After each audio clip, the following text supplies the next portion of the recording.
Welcome to Dumpster Diving, where we look at something horrible from the past. Today, Airwolf. The show begins with the guys doing their Airwolf thing, which consists of them flying around in their super-powered helicopter.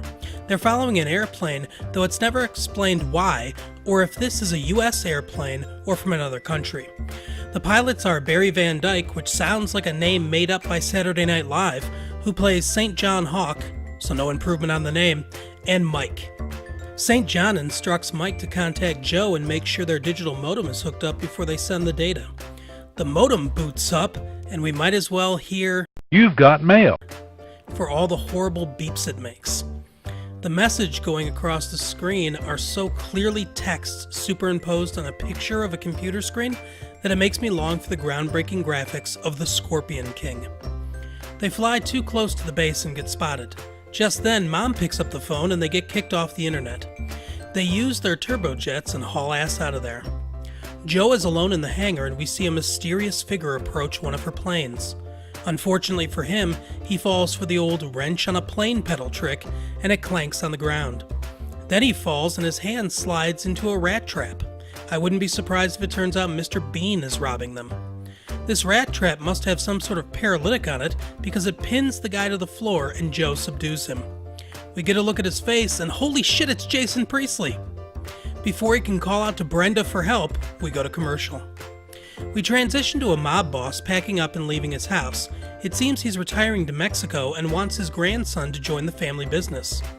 Hard cut to outside of what's supposed to be a courthouse, but looks more like one of those trailers you see on a construction site.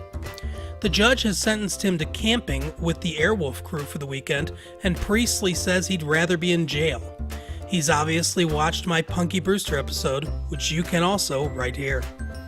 We go back to the mob boss, and he opens a briefcase full of Monopoly money that he's rigged with a bomb. It's then that we learn that Priestley is the grandson he's after.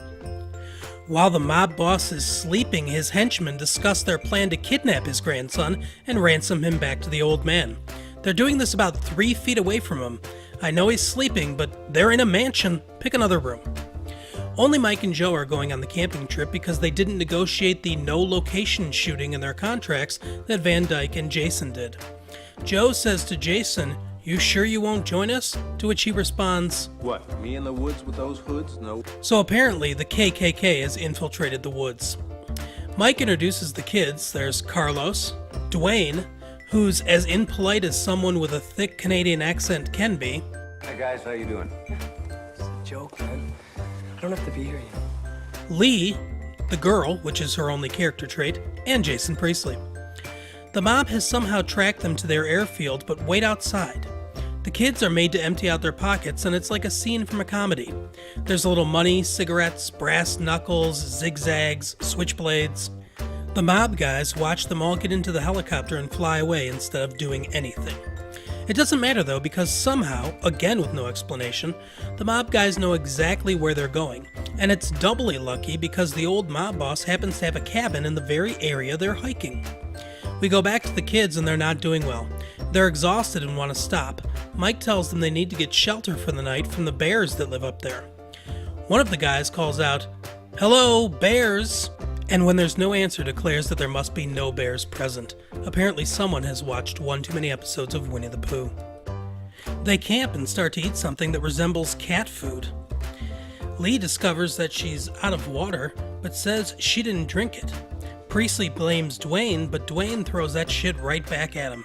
Lee confirms that Priestley lost his canteen this morning, and Mike starts to tell him how irresponsible that is. Mike declares that it's time for them to go to sleep, and Priestley says, "Well, I ain't bunking with the beaner." So I guess he's pretty lucky that Carlos didn't bring that switchblade after all. In the tent, Priestley complains to Dwayne that he told on him, apparently conveniently forgetting that he was the one that turned rat first. Priestley then tells him that he doesn't need to hang around for this, and apparently runs off. In the female tent, Joe and Lee are having girl talk. Lee asks Joe if Mike is her boyfriend, which she laughs off. She then asks Joe if Mike has a girlfriend, to which Joe responds, "Take a number." Given her age, though, I'm guessing that number would be 10 to 20 years. Dwayne then informs Mike that Priestley has run off and Mike goes to look for him. Mike finds him in the woods and gives him a long speech about learning from a mentor. Given the lighting, though, it sounds more like a gay proposition. Then I met this old World War II pilot who took me under the wing, set me straight. He taught me to fly in more ways than one. You know what I mean?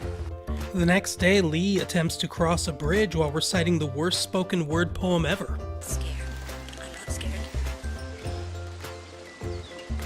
Oh God, I'm scared. All the kids express joy that they made it, and Mike says he doesn't see any quitters around here, so apparently the writers were not allowed on set. The mob guys finally show up and shoot at Mike. He falls down the side of the mountain and one of them goes to make sure he's dead. Mike gets the drop on him and murders him by throwing him off the cliff. The other mobster then forces Joe and Priestley into his Jeep and drives off to the mob boss. Mike climbs back up the side of the cliff. He's been shot in the leg and they head to the radio room to call the Airwolf crew. So finally, after all that, we actually start to Airwolf and they head over to rescue them. In the mob boss's cabin, he threatens the underling who's trying to blackmail him. Joe kicks at the gun and gets it away from him. Priestley gets his hands on the gun. Oh God, that face. And his grandfather urges him to kill the man.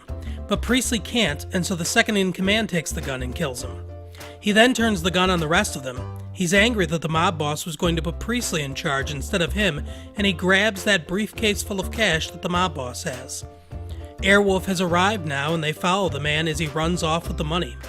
They fire a warning shot at his briefcase, but ignite the bomb, killing him. This is easily the best part of the show. The show ends with Priestley helping out at the airfield, and now committed to changing his ways. I can only assume that after this he gets a huge inheritance from his mob boss grandfather, which allows him to move to Beverly Hills. Thanks for watching this episode of Dumpster Diving. Please come back every Thursday for more episodes, every Tuesday for deleted chapters from famous novels. Give us a like, subscribe to this channel, hit that little bell icon, check the description for our social media handles and other websites of interest. Thank you so much again for watching. See you next time.